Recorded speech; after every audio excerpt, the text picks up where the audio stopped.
So this is Eve Boots. She died 4 months ago, she was 23.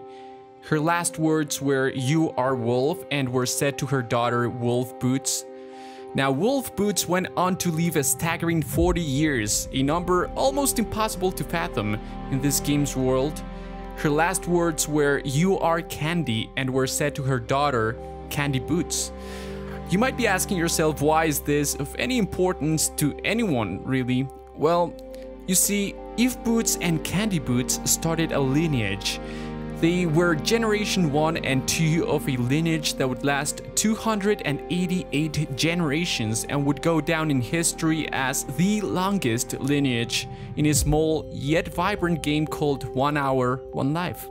But what is 1 Hour, 1 Life, you ask? Well, I think I'll let the creator, Jason Rohrer, explain it himself. Hello there, I'm Jason Rohrer.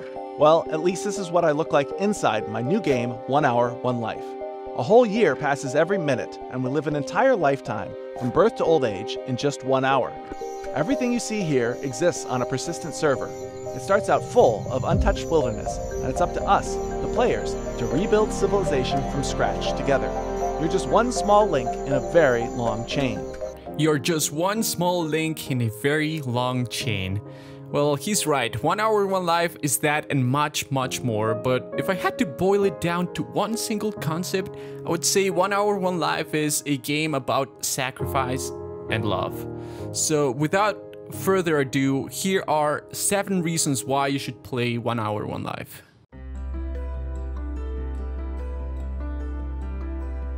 Number 1, uniqueness. It's rare to find a game so different from everything else out there in the market that it makes you feel like you're part of a social experiment. Social being a keyword here. You see, 1 Hour, 1 Life is essentially a multiplayer only game. It'll continue to live as long as at least 2 people are willing to play. And what's our society other than a game? A game that we all agree to play and that forces you to rely on others to survive? Well, 1 Hour, 1 Life is just like that. You will never have a peaceful, carefree life in 1 Hour, 1 Life. Every minute counts. People depend on you and you depend on other people to survive. It doesn't really matter what you choose to do with your life. Whether you want to be a farmer, a blacksmith, a cook, a matriarch. What matters is your contributions to future generations. Because again, it's all about sacrifice. Sacrificing your present in favor of the future. And in a sense, the contributions that you make not only depend on your actions, but also on the actions of those who came before you. And just like in real life, building something is much more difficult than setting it on fire. So in 1 Hour, 1 Life, every mechanic is designed to do both. An arrow can help the hunter bring food to the village, but it can also kill a matriarch. A knife can help the butcher do his work, but it can also help a griefer kill an entire village. So 1 Hour, 1 Life is like a tug of war between those who want to build something better and those who want to tear it down. So just like in real life, all you can do is trust that the fellow player beside you is working towards the same goal as you. So reason number 2, actions matter. So in 1 Hour, 1 Life, 90% of the time you'll spawn as someone's baby. Now, as a baby, your agency is 0, and your chances of survival without a mother are effectively 0 as well. As a mother, however, your baby's life depends entirely on you. But you also know that in order for both of you to survive, you must take care of yourself first and the baby second. See, 1 Hour, 1 Life has a way to punish you instantly and without warning. A bad choice right now can lead to your death 3 minutes after. So do you build a fire first or start a carrots farm? Do you go hunting or foraging? Each decision matters and depends entirely on your particular situation. And these decisions can lead to your death and the death of your offspring, really. On the other hand, your actions also have a long-lasting effect. A life focused on a single purpose can lead to contributions that last for generations, like buildings, roads, railroad tracks, farms, wells. All of these things take time and effort to build, but a life spent building these structures is a life well spent, as they serve as foundations for future generations. See, just like in real life, the 1 hour 1 life societies depend on division of labor. So when I first logged into the game 6 months ago, villages had 3 or 4 people tops. You were lucky if you had a farm and an oven, really. But as time went on, these villages became bigger and bigger. Now, most villages have a cooking area with multiple ovens, large farming area with different crops, livestock, buildings, roads, monuments, houses, and all of this is only possible thanks to the actions of those first settlers. Reason number 3, hardcore difficulty for real gamers. So 1 hour 1 life is, in essence, just like Dark Souls. No, but seriously, jokes aside, this is one of the most difficult games I have played this year, and its difficulty comes not only from the unforgiving nature of its survival mechanics, but also from how much you as a player depend on others. 1 hour 1 life has this simple tutorial that does a great job at teaching you the basics. However, most of the crafting recipes and strategies used to survive can only be explained by other players in the game. When the game was first released 6 months ago, it had no tutorial at all, and most of the crafting recipes had to be discovered through trial and error, through multiple generations and passed on from one generation to the next. When you first log into a game and spawn in a village, you might notice a couple of things. First, your mother will pick you up, name you and feed you. Then she'll give you a tour of the village. She will show you the farm, the cooking area, where the food is, the main fire.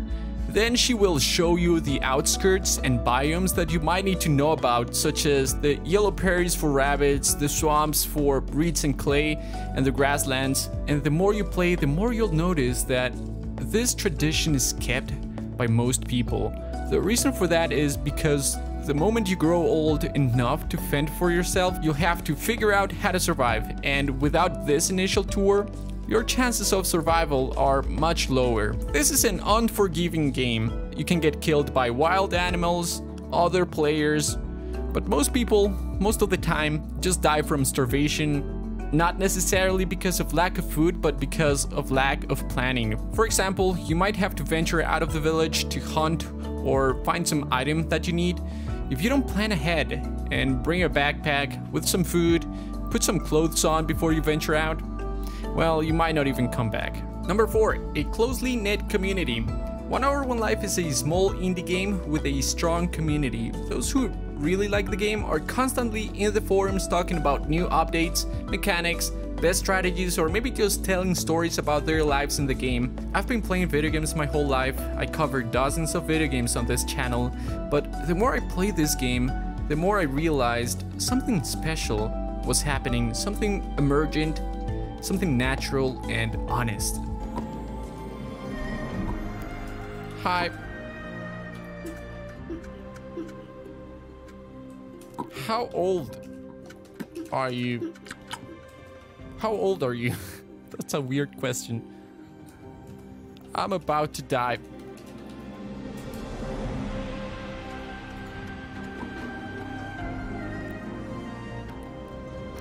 Hello, baby. Here. Let's take this. All right, this is the moment we pass the mantle. Take that.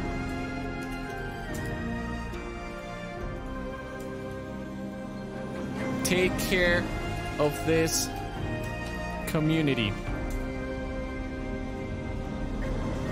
Let's grab this. Pass it on. This is the story of life. This is the way of life. Goodbye. So this right here is my great nephew. Holy crap! And that was my nephew as well. This was something.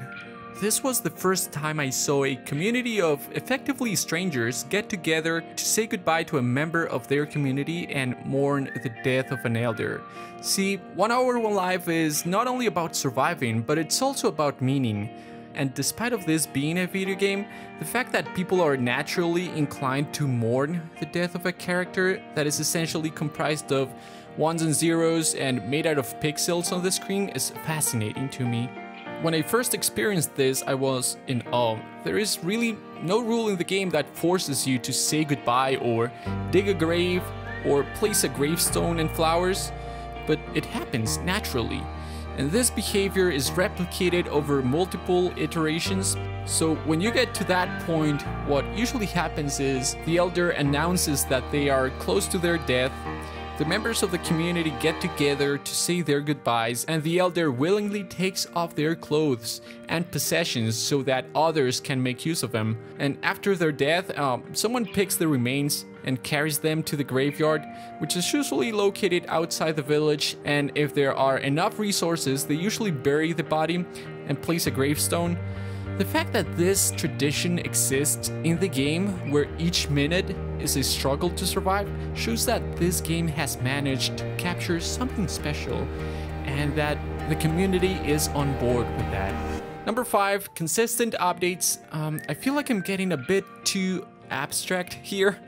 So let me just give you a good down-to-earth reason of why you should play this game. Constant updates. Yes, the game is still in progress. As of right now, there are 1,017 human-makeable objects, with a bloody node being the most recent addition. More and more items are being added to the tech tree every week, and little by little we're taking steps towards a modern civilization. 6 months ago, making a fire was a huge undertaking. Now we're building railroads between towns, and it'll take a long time to make noticeable progress in terms of technology, but I feel like it's worth it. Number 6, it's fun.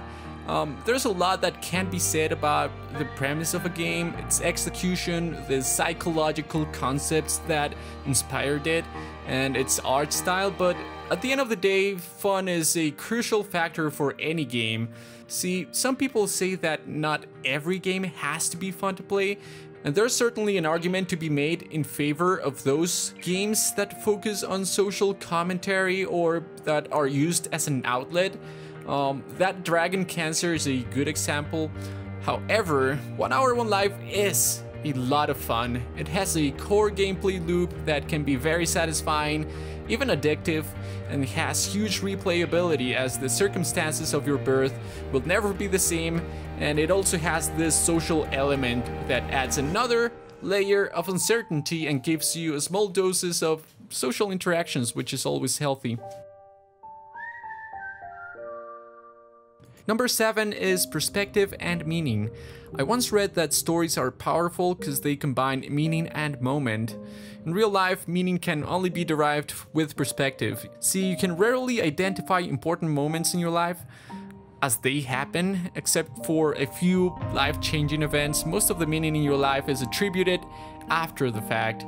Well, if there is one lesson that can be extracted from 1 Hour 1 Life, is the importance of putting things into perspective, and the importance of deriving meaning from our progress as a collective and not as individuals. See, Jason cited a crisis of meaning as the inspiration for creating 1 Hour 1 Life.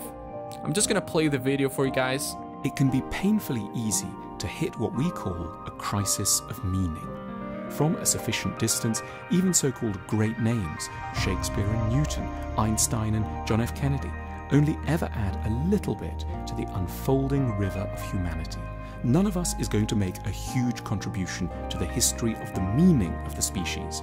We will just tinker with 1 or 2 elements. We'll have kids, we'll make a bit of money, we'll understand 1 or 2 things. So we have to take species pride and reconcile ourselves to our smallness in the larger scheme. By watching this video, you can almost see the underpinnings that hold 1 Hour 1 Life together. You can almost point at every single concept and draw a parallel between it and some applicable mechanic in 1 Hour 1 Life. See, at the danger of getting too fake deep here, I believe that 1 Hour 1 Life can teach us something about our role in society and how the meaning of our lives cannot be measured as individual contributions, but should be seen as a small part in a grand story, a human story. So yes, when you think about it, we live in a society, guys. Anyway, the more I play this game, the more I realize that something special is happening here, and I can't quite put my finger on it, but I feel like the emergent behavior that I see in this game from players is something almost unheard of in any other game. And I would really like more people to know about how this hidden gem has created something truly original without any of the flamboyant behavior and flashing marketing that we see from most games nowadays. Thank you guys so very much for watching. I hope you guys enjoyed this quick list about 1 Hour 1 Life. If you guys enjoyed it, be sure to leave a like, maybe consider subscribing for some more content just like this one, some more indie games, and I'll see you guys in the next one. Bye bye.